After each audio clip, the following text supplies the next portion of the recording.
What's going on, everybody? Mortem here, this time bringing you all of the games that are releasing in 2023 that I am looking forward to and plan on reviewing. There are other games I'm looking forward to that are likely not releasing in 2023, or we have so little information it's hard to tell. Plus, with the new year right around the corner, as the year progresses, we're bound to get more information about various games releasing, indies that come out of nowhere, that kind of thing. So naturally, lists like this are never exhaustive, but I think this will give people a good idea for what I have planned in terms of reviews this year when it comes to new games. Last but not least, before we dive into this, I did a video towards the beginning of December where I talked about the games that I was most excited for in 2023. So we're going to kick this list off with those in a sort of rapid fire manner since I've already talked about them and I really don't have anything new to add. First up being Starfield, Bethesda's next adventure set in space, has a big emphasis on exploration. Like every game that ever comes out, there's a few things to have reservations about, but for the most part, I think it's looking pretty cool. Then we have Diablo 4. I'm a very big fan of the Diablo franchise. Diablo 4 is, again, a game that looks to be shaping up pretty well, but again, plenty of reasons to have reservations here, and we will see how this one pans out in June when it launches. Then we have Baldur's Gate 3. This channel primarily covers CRPGs, so Baldur's Gate 3 is probably the game releasing this year that is one of the most in line with what the channel normally covers, and it is looking like it will have an August release date. Very excited for that one, but I cover it all the time. If you want more info, check out my other videos. Then we have Hogwarts Legacy, the sort of open world adventure set, of course, in Hogwarts as part of the Harry Potter universe. This one I'm very curious about. It has a February release date, but mostly what I'm interested in seeing here is how they made a lot of the design decisions actually work, because while this is a cool thing in theory, I think making a game like this work is going to be actually a pretty difficult task. So I kind of just want to see whether or not it actually manages to pull it off. And then last for the previously covered stuff, we have Flintlock, Siege of Dawn, supposed to be releasing sometime early in the year, and it blends guns and magic, which is always an aesthetic I've enjoyed, but apparently the gate to the afterlife is opening, the old god's army is marching on the world, and you're fighting back against that, and overall it just looks pretty cool, so I'm looking forward to that one. But that brings us to the other games on the list that I have not yet talked about at any great length, at least recently. So for the rest of the video, we can kick it off with Forspoken. This is releasing on January 24th and will be the first of the new release games that I cover, at least most likely anyway. And this actually takes a modern-day woman known as Frey, who somehow gets transported to the magical land of Athia, starts unlocking magical abilities, fighting enemies, etc. And I'm curious to see how this one pans out, because at a glance, this is a game that seems like they were trying to push what they could do graphically, and I'm curious if there's going to be enough systems around that to actually make the game interesting. So ultimately we shall see, but I'm certainly keeping an eye on it. Then we have Atomic Heart, a game releasing in February, where we will be fighting mutants, machines, and robots who are apparently all rebelling against their creators in a sort of dystopian future, which to me has a lot of Fallout vibes. Everything we've seen for this one pretty much focuses on the combat, the abilities, that type of thing. So for me, I'm looking forward to seeing what this game has to offer story-wise and what else it has going on, really, as that's kind of going to be what sells it as a total package, because what they've shown of the combat looks really fun. Next up, though, we have Wolong Fallen Dynasty. This is releasing on March 3rd and is from the developers of Nioh. Set in 184 AD in the Han Dynasty of China, albeit a dark fantasy version where we'll be fighting demons along with other creatures and soldiers, where we'll be playing a protagonist during their sort of rise to glory, and the game certainly looks like it has a lot to offer, at least on the combat side of things. Again though, not really sure what the story of this one's going to pan out to be like, as we don't have too much info there, but it is looking pretty cool otherwise. Then on March 16th, we have Star Wars Jedi Survivor, the follow-up to Jedi Fallen Order, where we'll be continuing our journey with Cal Kestis 5 years later. And Fallen Order was a lot of fun, so seeing how they can push some of those systems and what they do potentially with the story, as it takes place in a very specific time frame for Star Wars, so what they can do is arguably a bit limited, but I'm curious to see how this one shakes out, as the first one was, again, a ton of fun. Now, as far as games with more solid release dates, that's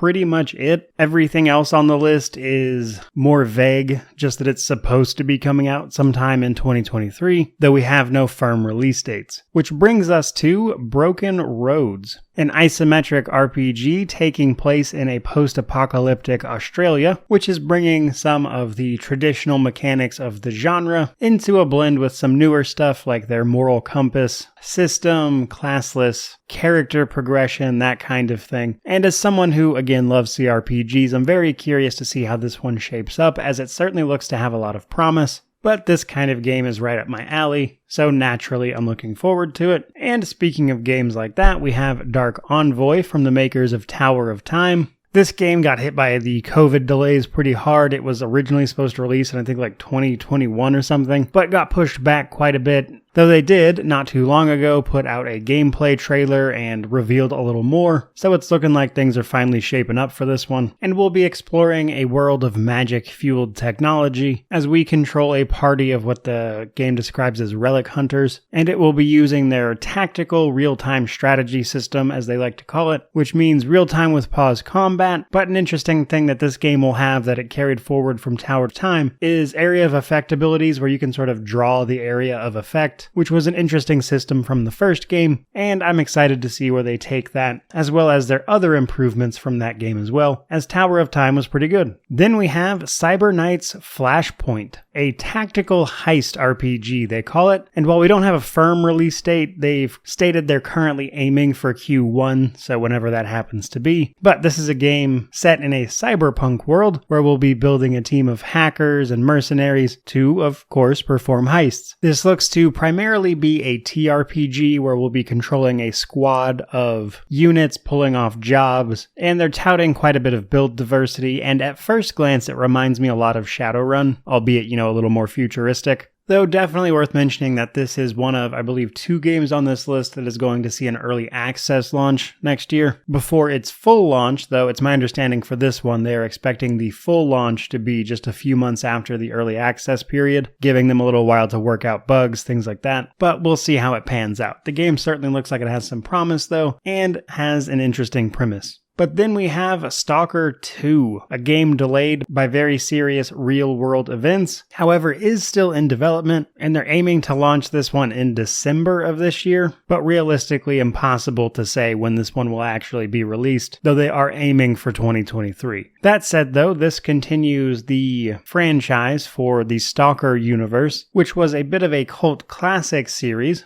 set in the Chernobyl exclusion zone, with a post-apocalyptic vibe to it, where we have to deal with a lot of mutants along with other supernatural phenomena known as anomalies, and all sorts of things like that. It's looking very cool though, excited to get my hands on this one when it releases, but all the patience in the world on when this one actually gets released. Next up though, we have Banishers, Ghosts of New Eden. This one was relatively recently announced, and it is from Don't Nod Studios, which I mentioned because they are the people behind Vampire, which was a great game, but Banishers sees us playing as 2 people hunting ghosts, action RPG style. But what really drew me in about this one was the atmosphere and everything from their announcement trailer, and it's apparently going to have some choice and consequence to it. And overall, the, again, atmosphere just looks incredible, so I'm very excited to check this one out, and hopefully we'll get more information about it relatively soon. Then we have Redfall. Redfall will see us taking on an open world filled with vampires and their cohorts in the small island town of Redfall, Massachusetts, from the people who brought us Prey as well as Dishonored. And for the most part, this one is looking good, though we haven't really heard much about it since its announcement, and there were some rumors of a further delay. Though personally, I'm curious whether or not this game manages to do anything truly unique, because as it stands, it mostly just feels like an FPS against vampires from what they've shown off. So like a few other games on this list, I'm curious to see where the story and everything goes, to see whether or not this one's really going to be something that holds our attention in the long run. Next up though, we have Lies of P.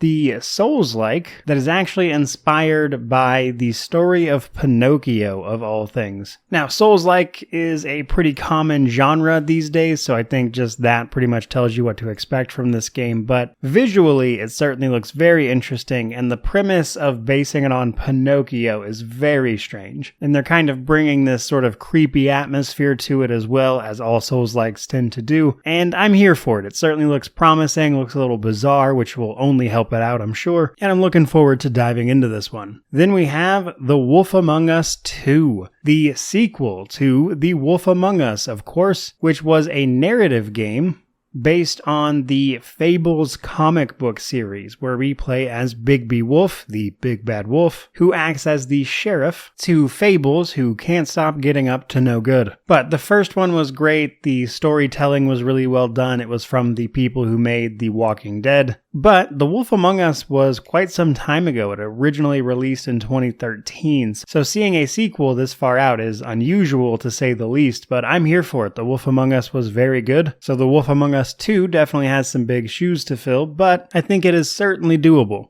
And then we have Atlas Fallen. Probably the game on this list we know the least about, honestly, but it was revealed sort of in the middle of this year, back in August, I believe, and you'll be traversing a desert of sorts, hunting monsters using shape-shifting weapons as they describe them. Apparently it's going to be using the sand in some manner, which we'll use to defeat all sorts of monsters and the like, as we seek to liberate mankind from the oppression of corrupted gods, as the game tells us. So honestly, I don't know what to make of this one. There's just not a lot of information out there about it, but the aesthetic and the premise certainly look interesting, and we'll see where it goes from there. Then we have Nightingale, a game that was announced some time ago, and this is another one that's launching into early access first, and we take on the role of a realm walker in a sort of Victorian steampunk style setting in what is billed as an open world survival crafting game, where we'll be navigating a few trans-dimensional portals, visiting various realms, and the game certainly looks interesting. While I personally could take or leave the crafting, sort of base-building survival part of it,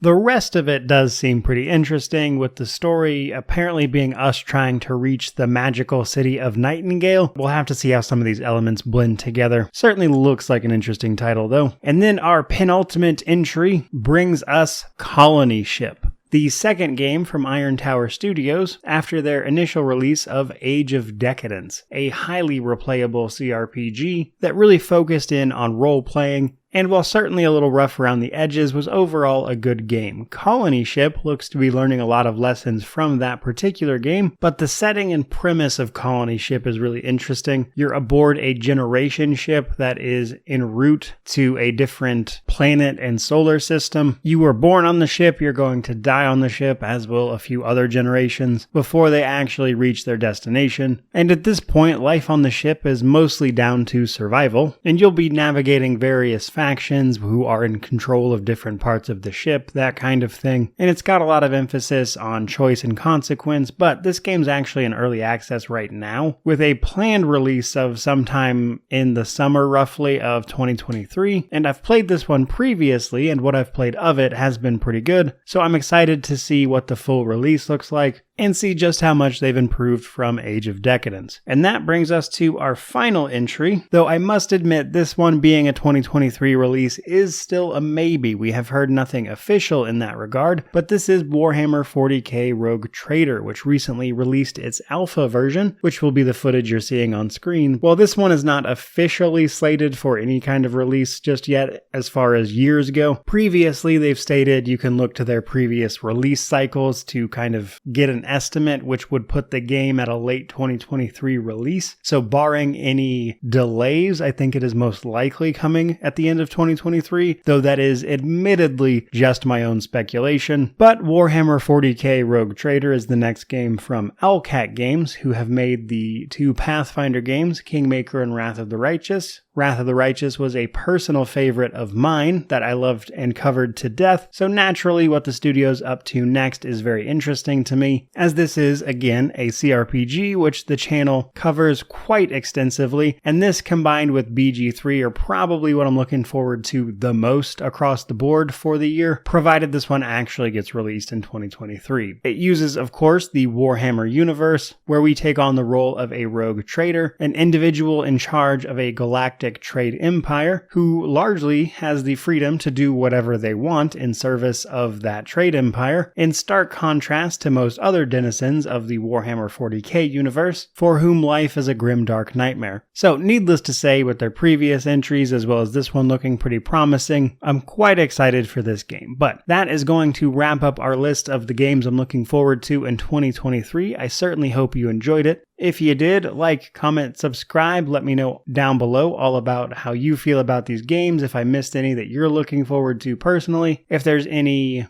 indies, that type of stuff that I might have missed, by all means, shout them out down below. I'm sure people will be interested. But regardless of all that, truly, thank you so much for watching. I really do appreciate it. May you wander in wisdom and have an amazing day.